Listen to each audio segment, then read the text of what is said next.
प्रणाम प्रभु जी। हाँ जी, प्रणाम। बोलिए बोलिए। प्रभु जी, आप वो प्रश्न बता रहे थे, प्रश्न आया था। हाँ हाँ।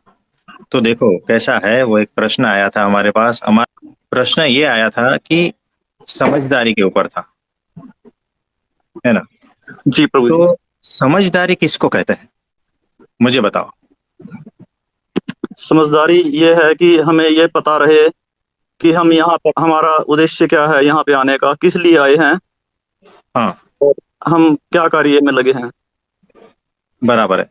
सबसे इसी पहले को तो ही हाँ, इसी को ही समझदारी कहते हैं। देखो, इसी को ही होश भी कहते हैं। ध्यान से सुनना, ये सारे सूत्र है। समझदारी इज इक्वल टू हम क्या करने के लिए आए हैं और क्या कर रहे हैं। होश भी वही है और साक्षीपूर्ण होश भी वही है। जी। यानी देखो, मैंने 4-5 नौकर रख लिए, ऐसी वैसी चला लिए। गर्मी में मुझे गर्मी नहीं लगती, ठंडी में मुझे ठंडी नहीं लगती, और मैं अपने आप को एकदम परफेक्ट माहौल में ढाल लिया है मैंने। जी। बैंक में अच्छा खासा बैलेंस है ना। और जी। बस इसी में मैं रत हूँ, जी। इसी में मैं लीन हूँ। तो ये बेहोशी वाली दशा जी प्रभु जी। है ना। यानी मुझे पता ही नहीं है कि मैं क्यों आया हूँ। लेकिन अगर मुझे पता है कि मैं क्यों आया हूँ और फिर ये सारा कुछ चीज है, कोई प्रॉब्लम नहीं। सही है प्रभु जी। और क्या मैं एसी की हवा खाने के लिए आया हूँ? बिल्कुल नहीं जी। जब इतनी समझदारी मेरे में होगी तो मुझे एसी मिले या ना मिले कोई फर्क नहीं पड़ता। जी। क्या मैं यहाँ पर चाय पीने के लिए आया हूँ? बिल्कुल नहीं जी। तब मुझे चाय मिले या ना मिले कोई फर्क नहीं पड़ता। क्या मैं यहाँ पर दारू पीने के लिए आया हूँ? नहीं जी। है ना। क्या मैं खाना खाने के लिए आया हूँ यहाँ पर? नहीं प्रभु जी। है ना। क्या मेरे सारी इंद्रियों को पोषण देने के लिए आया हूँ? बिल्कुल नहीं प्रभु जी। तो जब ये सारी चीजें नहीं भी मिलेगी ना, तो भी मुझे कोई फर्क नहीं पड़ता, क्योंकि मुझे अपना ध्येय पता है कि मैं क्यों आया हूँ। मुझे ब्रह्मरूप होना है। एकमात्र ध्येय है कि आत्मज्ञान के बाद में सत्पुरुष को, ऐसे सत्पुरुष जो अक्षर ब्रह्म रूप है, उसके साथ एक रूपता करके ब्रह्मरूप होना है। ये मेरा ध्येय है। जी प्रभु जी। अगर इससे भटक गया ना, तो समझना कि सारा कुछ चौपट। सही है जी। मुझे एक बात बताओ, युद्ध छेड़ा है और मिलिट्री जो है उसको, उसमें से जो सैनिक है उसको पता है ना मुझे क्या करना है, जी एग्जैक्ट पता है। जी प्रभु जी। इतना होश पूर्वक है और एग्जैक्ट पता है कि मुझे क्या करना है। फिर उसका जूता फट जाएगा तो परेशान होगा क्या? नहीं प्रभु जी, उसको अपना उद्देश्य पता है बस। कि किसी भी हालत में मुझे दुश्मन को खत्म करना है, चाहे मुझे गोली भी लगे, चाहे जी। मेरी भी जान चली जाए, लेकिन मेरा उद्देश्य वही है। यानी वो क्या करने के लिए आया है और क्या कर रहा है। अब देखो, वो क्या करने के लिए आया है, दुश्मन को खत्म करने के लिए, ठीक है। जी प्रभु जी। वो धीरे धीरे जा रहा है, छुप छुप के या जैसे भी करके, उसमें उसका पैर ये हो गया और जूता फट गया। अब क्या वो ऑर्डर करेगा क्या मोबाइल से जूते का? नहीं प्रभु जी। अगर वो करने बैठेगा तो आप क्या कहोगे उसको? मूर्ख कहा जाएगा जी। है ना? तो उद्देश्य पक्का है कि मैं क्या करने के लिए आया हूँ, ब्रह्मरूप होने के लिए आया हूँ। और मैं क्या कर रहा हूँ, मैं एसी में बैठा हूँ, है ना। मैं किसी से इधर उधर की बातें कर रहा हूँ, उसमें फंसा हूँ, है ना। किसी के ऊपर क्रोध कर रहा हूँ, किसी के लालच में आ रहा हूँ, जी। किसी की ईर्ष्या में कर रहा हूँ। ये मैं क्या कर रहा हूँ? जी। भीतर चेक तो करो थोड़ा, क्या कर रहा हूँ, जी क्यों प्रभु जी। आया हूँ और क्या कर रहा हूँ। ये दो चीज चेक करनी है। क्या मैं अपने ध्येय से इधर उधर भटक रहा हूँ क्या? जी। मैं अच्छी अच्छी रेसिपी का ये सब कुछ व्यंजन करके खाने के लिए आया हूँ, जी प्रभु जी। है ना। तो मैं क्या, 2 मकान है तो उसमें से 4 और उसमें से 10 बनाने के लिए आया हूँ क्या? नहीं प्रभु जी। बनाओ कोई बात नहीं, लेकिन ध्येय की स्पष्टता होनी चाहिए कि ये सारा क्यों कर रहा हूँ। तो इसी को ही समझदारी कहते हैं, इसके जी अलावा प्रभु और कोई समझदारी नहीं है। ये जो सेंटेंस है ना, दो चीज, क्या करने के लिए आया हूं और क्या कर रहा हूं, हाँ इसके जी। ऊपर अगर ध्यान नहीं है तो समझना आप समझदार नहीं हो। जी प्रभु जी। बिल्कुल।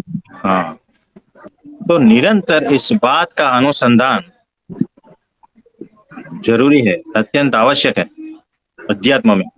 नहीं जी तो आप प्रभु चलोगे नहीं, दुखी होगे बेकार में, है ना। जी। कुछ चीजें इधर उधर हो जाएगी तो अब देखो, गरम चाय किसी ने हमारे शरीर पर गिरा दी, है ना, जी थोड़े बहुत जल गए, कपड़े खराब हो गए। चेक करना भीतर, मैं क्या करने के लिए आया हूँ? क्या मैं उससे उलझने के लिए आया हूँ, झगड़ा नहीं करने के लिए आया हूँ, नहीं जी। उसके प्रति द्वेष भाव और ये सब सारे भाव लेके अपना समय खराब करने के लिए आया हूँ? नहीं जी। तो चेक करो भीतर क्यों आए हो और कर क्या रहे हो। अगर ये मैं कर रहा हूँ, उलझ रहा हूँ, ये बेकार की चीज जी प्रभु जी। है, ध्येय से भटक गया, है ना। तो अगर ध्येय मेरा स्पष्ट है ना, तो कोई गर्मा गर्म चाय गिरा देना, कोई फर्क नहीं पड़ता, परमाणु नहीं हिलते, क्योंकि वो समझदारी उतनी है। जैसे जैसे समझदार बनोगे वैसे वैसे स्थित प्रज्ञता आती जाएगी, जी प्रभु जी। है ना। तो वो ब्राह्मी स्थिति होती जाएगी। जो स्थित प्रज्ञ की स्थिति बताई है ना भगवत गीता में, वो ऐसी समझदारी से ही आएगी, याद रखना। जी मेरे पास आते हैं, ये है प्रॉब्लम, वो प्रॉब्लम है, इतना दुखी हूं, वह दुखी हूं, उसने वो कहा, उसने वो कहा।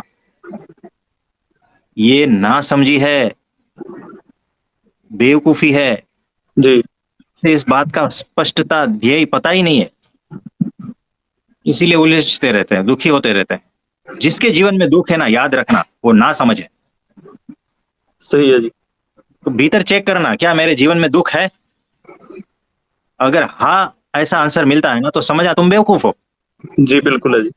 जो भी यहाँ दुखी है वो सारे के सारे बेवकूफ है, लिख लेना। उसे अपने ध्येय के बारे में स्पष्टता ही नहीं है, जी। और जिसको ध्येय के बारे में स्पष्टता है वो कभी दुखी हो ही नहीं सकता। उसको दुखी करने का कोई उपाय नहीं है। आप कुछ भी कर लो, उसको दुखी नहीं कर पाओगे आप, पक्का। और जो ये जो आज बोल रहा हूं ना मैं, वो अगर जी ठीक से ढंग से उतारता नहीं है ना, तो जन्मों जन्मों तक भटकेगा वो। सही है प्रभु जी। देखो, फिर भी हमें बहुत सारे बेवकूफ इस ग्रुप में मिल ही जाएंगे, जो इस बात को ढंग से सुनते नहीं और उतारते नहीं, सोचते भी नहीं, इसके ऊपर चिंतन मनन भी नहीं करेंगे। इसमें आप और कुछ कहना चाहोगे? नहीं, ये तो कॉन्सेप्ट क्लियर है जी कि हमें तो अपने टारगेट पे ही फोकस रखना है। बाकी चीजों पे तो हमने देखना ही नहीं है। बाकी तो चीजें, सुख और दुख तो हमारी मनोस्थिति के कारण ही है, और तो कुछ नहीं है। हम उसको दुख, एक वो तो एक अवस्था आई है प्रकृति में, उसको हम दुख मान करके दुखी हो लें, चाहे उसमें समभाव में रहें। और किसी का कोई प्रश्न है तो बताइए। तो सेंटेंस लिख लिया जिसको लिखना है। तो जो दुखी है वो मूर्ख है, बेवकूफ है, और जो महादुखी है वो महाबेवकूफ और महामूर्ख है। परफेक्टली कहा है, याद रखना। इसको कोई भी दुनिया की ताकत चेंज नहीं कर सकती, ये जो हमने कहा है ना वो। और ये सिद्धांत ऐसा ही है, परफेक्टली ऐसा ही है। हाँ जी। थैंक यू प्रभु जी स्माइल करने के लिए। और आपने ये जो आपने चाय वाला प्रसंग बताया है, तो ये प्रसंग अभी आप ही के साथ हुआ है प्रभु जी, तो वो प्रसंग सुनाइए ना हम सबको, कि हम लोग भी इस प्रसंग को याद रख के ये समझदारी रख पाए। तो देखो, ट्रेन जब आ रही थी तो आबू रोड से कुछ दीदियां वहां पर ट्रेन में आई, है ना। और हम बैठे थे, माँ बैठे थे, हम दो ही बैठे थे। और उन्होंने मतलब 6-7 की संख्या में थी और भी बहुत सारे रहेंगे, तो उन्होंने आके चिल्लाना चालू कर दिया कि आप यहाँ से हटो, ये हमारा सीट है, ऐसा है वैसा है, आप वहां से सामान हटाओ, ये करो वो करो, है ना। हम हमारी सीट पे ही थे, लेकिन उनको क्या कहते हैं कि वो सारा कुछ रहता है ना, उस तो गुस्सा ये वो सब, यानी हम आए हैं तो हमारा ही है ये सारा कुछ। तो उस तरह से वो करने लगे। उसके बाद में जो है हमने कहा हमें निकलने तो दो यहाँ से, क्योंकि सब एक साथ आ जाओगे तो हम चल भी नहीं पाएंगे ना। तो हम वहां से उठ के बाहर चले गए। फिर वो लोग जब है सेटल हुए, सामान वगैरह रखा, उसके बाद में हम अपनी सीट पे वापस आके बैठे। थोड़ी देर हुई तो क्या है कि चाय, गरम चाय, तो एक दूसरे को ये से पास कर रहे थे, तो उसमें से पूरा एक जो कप है वो हम तो मैं और माँ बाजू में बैठे थे, तो हमारे पूरे उसके ऊपर गिर गया। तो पूरा जींस और पैर, जींस ने तो वो हीट एब्जॉर्ब कर ली, कोई बात नहीं, लेकिन वो पैर पे सीधा गरम, तो थोड़ा वो महसूस हुआ। और माँ को भी, उसके ऊपर भी जो पूरा ड्रेस खराब कर दिया और वो सारा कुछ हुआ। तो देखो यहाँ पर जो है हम तो वैसे ही चुपचाप बैठे रहे। हमने माँ को कहा आप चले जाओ और वो साफ कर लो। हम वहां वैसे ही बैठे रहे, सिर्फ बैठे रहे। यानी आपके ऊपर चाय गिरी है, गर्मा गर्म चाय गिरी है आपके कपड़े ऊपर, पूरा खराब हो गया, है ना। हमने कुछ भी रिएक्शन नहीं किया। हमने ऊपर तक देखा नहीं कि किसने गिराई है, याद रखना। यानी हम किसी का चेहरा देखना भी नहीं चाहते थे। वो सहज रूप से, कोई प्रयत्न के बगैर, दृष्टि ऊपर गई ही नहीं कि किसने गिराई। गिर गई, बात खत्म हो गई, गलती हो गई। देखो यानी कि हम किसने गिराई है उसका चेहरा भी याद रखना नहीं चाहते हैं कि किसी ने हमारे साथ ऐसा कर दिया, ताकि वो हमारे माइंड में घूमे। ये साधन दशा की बात कर रहा हूं हम, है ना। यानी आपको उस प्रकार से प्रयत्न पूर्वक करना पड़ेगा। हमें वो बात सहज है, तो कोई फरियाद नहीं, कुछ भी नहीं। थोड़ा गर्मी का सेंसेशन लगा तो कोई बात नहीं, उसको भी कुछ नहीं। वो अपने आप धीरे धीरे ये सेटल होता गया, और वो जींस पे वो सारा कुछ वो था, वो भी धीरे धीरे ये हो गया। हाँ, उसका गर्मी एब्जॉर्ब हो गया। तो भीतर एक परमाणु भी हिलता नहीं। क्यों? क्योंकि समझदारी उतनी है, उस समझदारी के वहां तक कोई भी चीज पहुंचती नहीं है। हम वहां पर स्थित है, और एक भी विचार ऐसा आया नहीं। हम आपको ये सारा कुछ बता रहे हैं ताकि आपको किस लेवल तक जाना है, इसीलिए हम बता रहे हैं, और ये प्रसंग इसीलिए बता रहे हैं, नहीं तो इसको लाने की जरूरत ही नहीं थी, है ना। तो उस लेवल पर भीतर एक परमाणु भी नहीं हिलता, याद रखना। भीतर एक विचार मात्र भी नहीं आता कि उसकी गलती है, ऐसा किया वैसा किया, और चिल्लाना, झगड़ा करना और ये सब। याद रखना, एक विचार मात्र भी नहीं आता, कोई भी कुभाव भी नहीं आता, कोई ऐसा भाव भी नहीं आता कि उसका बुरा हो जाए, ये है वो है सब कुछ, है ना। ऐसा कोई विचार नहीं, कोई भाव नहीं, परम शून्यता, मानो कुछ हुआ ही नहीं। यानी कि डेड बॉडी के ऊपर कुछ गिरा है, आपको वहां तक पहुंचना है। तो जलता है तो जलता है, तो कोई बात नहीं। समझदारी उतनी है कि उससे गलती नहीं हुई है ना, वो सहज रूप से हो गया है। ये घटना सहज रूप से घट गई, उसमें थोड़ी गलती है उसकी, कुछ कोई गलती नहीं। और उन सभी बहनों का मूड देखकर ऐसा लगता था कि अगर हमसे ऐसी गलती हो जाती ना, तो हमसे धक्का मार के ट्रेन से निकलवा देते। और उसमें से किसी भी बहन ने सॉरी तक नहीं कहा, है ना। तो ये बहुत लोअर लेवल तक आके हम इसको एनालाइज करते हैं ना, तब पता चलता है। लेकिन जहां पर हम है स्थित, वहां से ये सारा प्रसंग में से कुछ भी छूता नहीं है। और इसीलिए भीतर परमाणु भी नहीं हिलता है। आप सभी को वहां तक पहुंचना है। ये प्रसंग याद रख लेना, आपके इस जीवन में भी ऐसी घटना घटेगी, और घटेगी, पक्का घटेगी, इसी प्रकार की या इससे अलग थोड़ी, लेकिन होगा यही कि बिना वजह का आपके ऊपर कोई गाली का बरसात करेगा, कोई अपमान करेगा, कोई कुछ भी करेगा। तो ये जो प्रसंग है वो माँ इसके साक्षी है। दूसरा ऐसा प्रसंग है जिसमें शशिबाई जी थे। तो एक टेबल था, यानी कि देखो कैसा था कि हमारे को चलने में तकलीफ होती है, डिश लेकर अगर हम खाना खाएं तो भी तकलीफ होती है, खड़े रहकर, है ना। तो इसीलिए कोई चेयर लेकर आया, हमें बिठाया, और वहां टेबल था तो हम वहां पर बैठे, थाली लगी, और शशिबाई और दो चार और लोग थे। अब देखो, कार्यकर आए और उनके डिसिप्लिन में ऐसा था कि इस टेबल पर कोई ना बैठे, यानी उनको पता नहीं था कि हमारा कंडीशन कैसा। तो वो आकर चिल्लाने लगे। शशिबाई जी इसके साक्षी है। शशिबाई जी आप थे ना वहां, जी प्रभु जी, मेरे सामने की घटना है ना। तो 3-4 लोग रहे होंगे। है।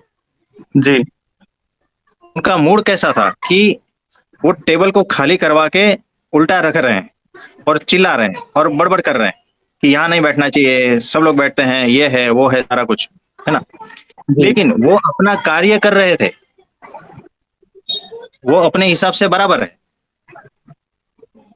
है ना। यानी उस टेबल पे किसी को बैठना अलाउड नहीं था, तो इसीलिए वो अपना कार्य परफेक्टली कर रहे थे। लेकिन हम गलत जगह पे थे। तो कोई बात नहीं, 2-3 को और बाकी था खाने में, तो हमने कहा कि खा लेते हैं फिर उठ जाते हैं, बस उतना। यानी अगर वो लोग हमें धक्के से चेयर से गिरा देते और हमारा जो डिश है उसको खींच लेते, तो भी भीतर परमाणु नहीं हिलता। उस अवस्था में पूरी समझदारी, पूरा होश है ना। तो इस हिसाब से आपको भी वहां तक पहुंचना है। और ये कब हुआ है कि देखो, शशिबाई जी हमें कैसे मान रहे हैं, शशिबाई जी हमें हाथ जोड़ के ऐसे कर, और उनके सामने हमारा कोई अपमान कर रहा है,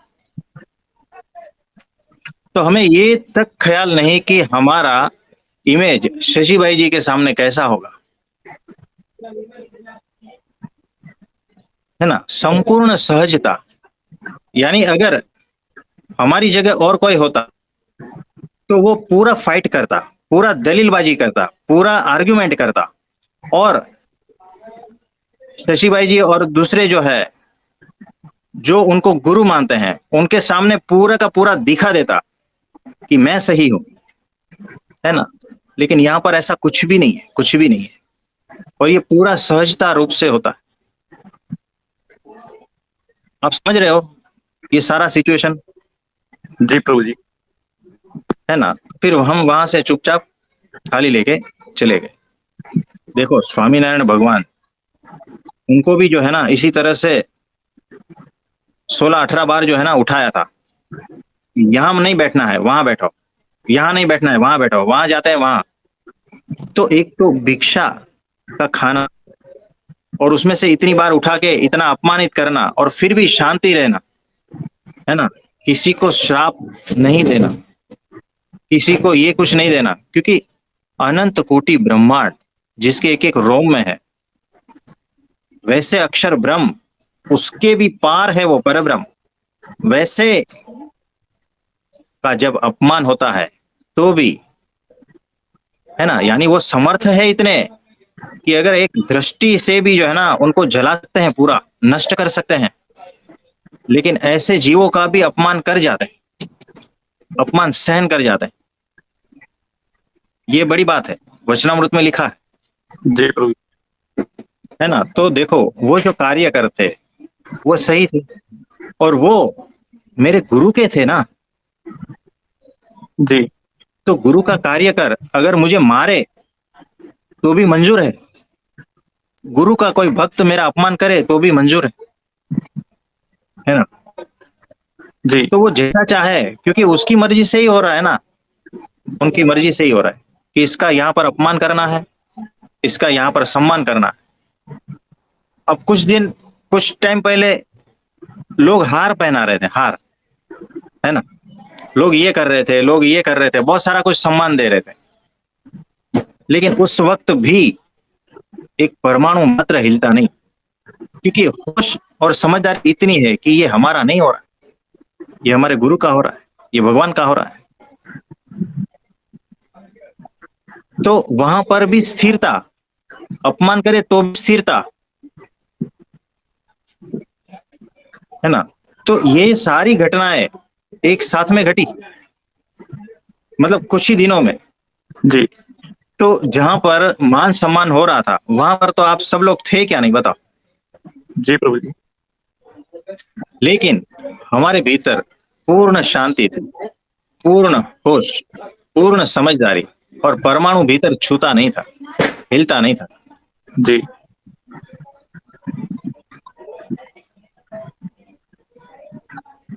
तो स्थित प्रज्ञ किसको कहते हैं कि हर सिचुएशन में स्थिरता, मान सम्मान में स्थिरता, है ना, सुख दुख में स्थिरता। वो लेवल की समझदारी चाहिए कि मैं ये करने के लिए आया हूं क्या, बताओ, कि लोग मुझे हार पहनाए, पैर पड़े, सम्मान लेने के लिए आया हूं क्या, बताओ। जी नहीं तो उलझ जाओगे, फंसे जाओगे। तो देखो उसी दरमियान जब हम ऋषिकेश में थे, तब हम जो है भोजनालय में जब गए थे, तब वहां पर एक वॉश बेसिन था, दो बाजू बाजू में, और वहां पर एक बॉटल रखा था जिसको प्रेस करते हैं तो उसमें से लिक्विड सॉप निकलता है, आपने देखा होगा शशि भाई जी, जी प्रभु जी। है ना। ऐसा प्रेस करते हैं बॉटल को तो उसमें से वो लिक्विड निकलता है ना, जी प्रभु जी। साबुन का। तो देखो कैसा था कि दो जगह थी, मैं जहां हाथ धोने के लिए खड़ा था, ठीक है, तो बाजू का जो वॉश बेसिन था वहां पर एक दीदी आई और उन्होंने वो प्रेस किया, लेकिन वहां से कुछ पता नहीं उसको प्रेस करना आया नहीं आया, तो निकला नहीं। फिर वो हमारी तरफ आई और वहां पर प्रेस किया, तो प्रेस इतना किया कि जोर से जो है ना वो सारा का सारा साबुन जो है ना हमारे टी शर्ट पे लग गया। तो सुबह सुबह हम ऐसा फ्रेश पहन के निकले थे और उसमें पूरा ऐसा आपको लगेगा कि वो साबुन का पूरा डब्बा ऐसा, है ना। तो हमें पता था कि वो महिला है ना, जी हमने उसको देखा तक नहीं, लग गया तो लग गया, है ना।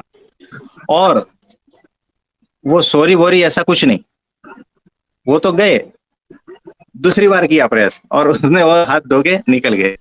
लेकिन देखो हम वैसे के वैसे वहां थे और कुछ अरेंज किया टिश्यू पेपर का, और फिर वहां से उसको थोड़ा पोंछा और हम अपने रास्ते पे चले।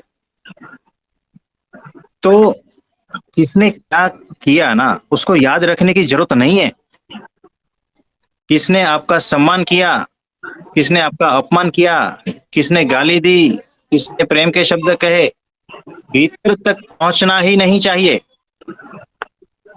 और जी जहां पर जैसा रिस्पांस देना है वहां पर वैसा रिस्पांस देना है, ये होश है और ये समझदारी। आप सभी को उस समझदारी के लेवल तक पहुंचना है। तो मुझे बताओ, मुझे कौन दुखी कर सकता है, बताओ, मैं खुद जी। है ना। तो आपने देखा प्रसंग, ये सारे देखे प्रसंग, तो जिसमें चाय गिरी थी उसमें माँ साथ में थी, और जिसमें ये लिक्विड गिरा था उसमें माँ साथ में थी। ये दो प्रसंग के वो साक्षी है, और बाकी के दो प्रसंग के आप साक्षी हो, जिसमें अपमान भी हुआ था और सम्मान भी हुआ था, जी प्रभु जी। है ना। तो सभी में वो स्थिरता, सभी प्रसंग में वो स्थिरता। तो कोई गाली दे तो हमें परेशान नहीं कर पाता, और कोई कितना भी सम्मान दे तो भी हमें वो उस प्रकार से डिगा नहीं सकता। जी। तो हमें दुखी करने का कोई उपाय ही नहीं है। आप लाख उपाय करके देख लो, हमें दुखी नहीं कर पाओगे, क्योंकि हमारा जो गढ़न है ना, जिसको कहते हैं कि मूर्ति का गढ़न, हमारे गुरु ने किया, अक्षर ब्रह्म सत्पुरुष ने किया है, और वो सामान्य नहीं है ना। वो माया के पार के पुरुष ने हमारा पूरा मूर्ति का गढ़न किया है, तो वो मतलब कच्चे नहीं। हाँ जी, कुछ बोल रहे थे।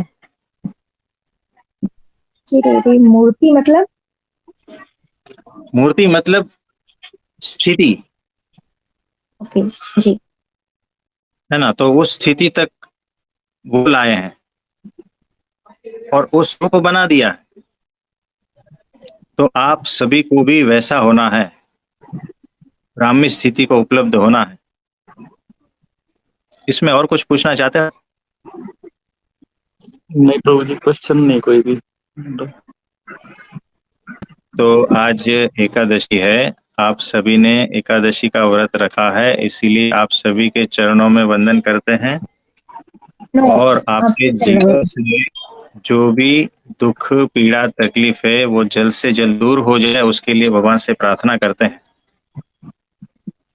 और आप सभी के सारे शुभ संकल्प पूर्ण हो, आत्म ज्ञान की वो स्थिति आए और ब्राह्मी स्थिति तक आप पहुंचो, ऐसा भगवान से प्रार्थना करते हैं। और परब्रह्म परमात्मा की अखंड कृपा और प्रसन्नता आप सभी पर बनी रहे, ऐसा बहुत बहुत आशीर्वाद है। धन्यवाद प्रभु जी, प्रणाम। हाँ जी, प्रणाम प्रणाम। ब्रिजेश भाई, जी प्रभु जी। आप ठीक हो ना? हाँ प्रभु जी, बढ़िया। आप उस बाकड़े पे बैठे थे, आपको पता है किसके साथ बैठे थे? जी प्रभु जी। तो आप जो है ना, आत्मज्ञानी पुरुष के साथ बैठे थे, जी प्रभु जी। और ब्राह्मी स्थिति वाले अक्षर मुक्त के साथ में बैठे थे आप। जी प्रभु जी। और आप उनको खिला रहे थे। जी प्रभु जी, लेकिन सौभाग्य आपको पता नहीं है ये बात का। प्रभु जी। हमने तो मतलब जितना जाना है कि मतलब माया से जो पार है उनके साथ में ही हम थे, और बाकी तो सब माया में ही है सारी चीजें। तो प्रभु जी यही है हमें जो समझ है। आपका धन्यवाद प्रभु जी। अरे ब्रिजेश भाई, सोचो, अगर आप नहीं आते ना स्टेशन पे तो हमारा क्या हाल होता, बताओ। नहीं प्रभु जी, कुछ कोई नहीं हेल्प होता। करने के लिए नहीं था आपके पास, कोई हेल्प करने के लिए नहीं। आपकी वजह से हम आसानी से ट्रेन में चढ़ पाए। ऐसी बात नहीं है प्रभु जी, हेल्प तो सब में तो उन्हीं का रूप है, और कहीं ना कहीं से हेल्प तो हो ही जाता है। और तो उस समय आपका हम आपका बहुत बहुत धन्यवाद, क्योंकि देखो आप जो है ना, 2 बजे 2:30 बजे 3 बजे तक ना, ट्रेन थोड़ी लेट थी तो आप भूखे थे। नहीं प्रभु जी, थोड़ा नाश्ता किए थे। इतनी धूप में आए थे, तो आपका बहुत बहुत धन्यवाद है। नहीं प्रभु जी, आपका धन्यवाद प्रभु जी कि आपने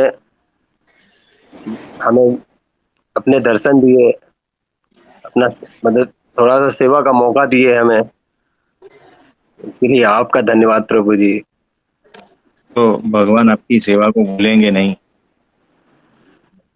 पक्का। बस आपका आशीर्वाद रहे प्रभु जी, आप जो चाहते हैं वैसे हम बने, आपसे यही प्रार्थना है। जी खास, गुरुदेव। हाँ जी। धन्यवाद तो प्रभु जी। ठीक है, जी प्रभु जी, नमस्ते, चरण आप वंदन। मेरा प्रणाम, नमस्ते। प्रभु जी एक बात पूछनी थी, मतलब कबीरदास जी ने ये कहा है कि बूझे बिरला कोई कोई, मतलब ये ऐसी पहेली है जो कोई बिरला ही मतलब इसको हल कर पाता है। आगे पीछे कुछ तो रहेगा।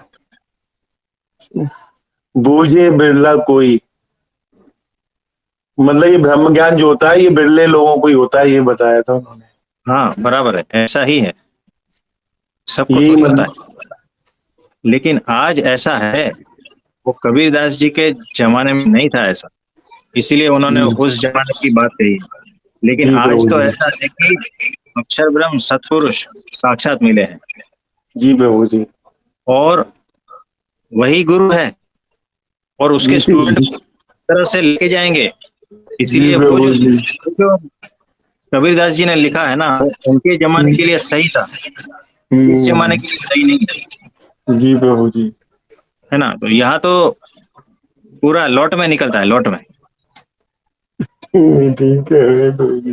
सही है। प्रभु जी वो आपने नहीं बताया शशि भाई ने और क्या किया था कैद में। रहस्य। वो तो मेरे वैसे ही कह रहे थे प्रभु जी। ठीक है, प्रणाम प्रभु जी, आपका नहीं, बहुत बहुत शुक्रिया। हाँ दिल्ली आएंगे तो बताएंगे, ठीक है। जी प्रभु जी, जी हाँ प्रभु जी, पक्का। जी गुरुदेव, मेरा एक प्रश्न है। हाँ जी। जी प्रणाम। अब मैं ये हाँ पूछना बोलिए। चाहती थी, जैसे आपने कहा परम शून्यता की स्थिति, तो मैं ये हाँ एक चीज देख रही हूँ, जैसे आज मैं एकादशी का व्रत रखी हूँ, तो सारा दिन ना एक अलग सा मौन घट रहा है, लगता है कुछ बोलने की इच्छा नहीं हो रही है ना। सारा दिन ही चुप हूँ, बहुत जरूरी पड़ने पे थोड़ा सा कुछ बोल रही हूँ, अदरवाइज इच्छा ही नहीं हो रही। ऐसा लग रहा है भीतर कोई धुन चल रहा है, और वो धुन इतना मस्त है कि लगता है उसमें खोई रहूं, कुछ बोलूं ना। लेकिन इस बराबर। स्थिति में एक समस्या आती है गुरुदेव, कि मैं सांसारिक चीजें, जैसे किसी का बर्थडे है मैं फोन करना भूल जाती हूँ, बहन का मैरिज डे है मैं फोन करना भूल जाती हूँ, तो सब मुझसे नाराज होते हैं। तो ये हाँ, समस्या सभी को आती है भूलने वाला, या मुझे हो गई है? प्लीज मेरे मार्गदर्शन करें, प्रणाम गुरुदेव। सभी को होती, सभी को होती। आप सांसारिक कार्य भूल जाते हो, ये होता है, और फिर उसका परिणाम जी भुगतने के लिए रेडी रहना है। अच्छा, मतलब मैं सही वे हाँ पे हूँ ना? हाँ, सही हो, आप बराबर हो। लेकिन याद रखना, उसके बाद में जो है ना, जी उसकी कॉन्सिक्वेंसेज जो भी आती है झेल लेना। अगर आप किसी के ओके। बर्थडे का विश करना भूल गए हो, तो सामने वाला आपको जी छोड़ेगा नहीं, याद रख। जी वो किसी न जी किसी रूप में आपसे बदला लेगा, और वो आपको दुख पहुंचाएगा। उस जी वक्त आपकी स्थिति क्या होगी ना, ये चेक करना ओके। है ना। और अगर आप अध्यात्म में जाते हो और सांसारिक व्यवहार, ये देखो, ये संसार में व्यवहार होता है, व्यवहार यानी लेन देन। आप जितना जी दोगे उतना लोगे, है ना। जी आप जितना लोगे उतना दोगे, ये सारा लेन देन, संसार, व्यवहार इस तरह से चलता है। आप किसी की शादी में 200 रुपया लिखा है, तो आपकी शादी के, आपके घर में जो है, जब आएगा तो वो 200 ही लिखाएगा। आप समझ रहे हो। जी, पक्का यही होता है जी, होता ही है। हो ही रहा है अगर वैसे। आपने कुछ, अगर वो उन्होंने आपको 500 रुपये लिखा है और आपने 400 लिखा है ना, उनका मुंह देख हम्म। लेना, है ना। और वहां से जी संबंध कटने चालू हो जाएंगे। ये संसार व्यवहार जी ऐसा है, तो इसको झेलने के जी लिए रेडी रहना, क्योंकि आपकी भूल की वजह से संसार व्यवहार आप सही तरीके से संभाल नहीं पाते हो ना, तो उसके लिए फिर झेलने के लिए भी तैयार होना। आपसे सब दूर होते जाएंगे, कोई साथ नहीं देगा, हो और ही गया है अकेले मेरी गिर ये जाओगे। स्थिति। हाँ ये होगा, जी तो इसको झेल लेना। जी गुरुदेव, आप साथ है ना, हाँ तो मैं झेल लूँ। ठीक जी है ना, क्योंकि आपने भगवान के लिए सारा छोड़ा था, तो जी जो स्वार्थ थे वो सारे संबंध छूटते जाते हैं। हम्म। याद रखना, जितने भी स्वार्थ के संबंध है ना, परमात्मा के रास्ते चलोगे तो सारा छूटता जाएगा, अकेले ही हो जाओगे, एकदम अकेले। जी गुरुदेव। तो ये ऐसा ही है, तो इसको आप समभाव से झेल लेना, साक्षी रूप से, समझदारी पूर्वक, है ना। जी यहाँ पर समझदारी जरूरी है, कि क्या मैं ये लेन देन के लिए आई थी, जी है ना। क्या मैं संसार जी व्यवहार को बढ़ाने के लिए आई थी, क्या कोई जी मेरा सम्मान करे, या मेरे को 2 शब्द प्रेम के बोले या कुछ के करे, उसके लिए आई थी क्या? क्या भगवान जी को बिल्कुल। भजने के लिए, है ना? क्या ब्राह्मी स्थिति को पाने के लिए? ये चेक करना, इसी को जी समझदारी कहते हैं। तो फिर कोई छुएगा नहीं, कुछ भी चीज छूती नहीं है फिर। अच्छा तो अपने गुरु में से सीखो कुछ, है ना? जी नहीं तो गुरुदेव, वैसे के वैसे रह जाओ। आपके इस मार्गदर्शन के लिए लाख लाख धन्यवाद है गुरुदेव। मैं आपको क्या बोलूं, हाँ जी, इसी प्रश्न का आंसर देने वाला कोई नहीं था मुझे। प्रणाम गुरुदेव, बहुत बहुत हाँ धन्यवाद, जी, बहुत सारा प्रेम गुरुदेव जी। हाँ जी, हाँ जी। और किसी का कोई प्रश्न है तो बताइए।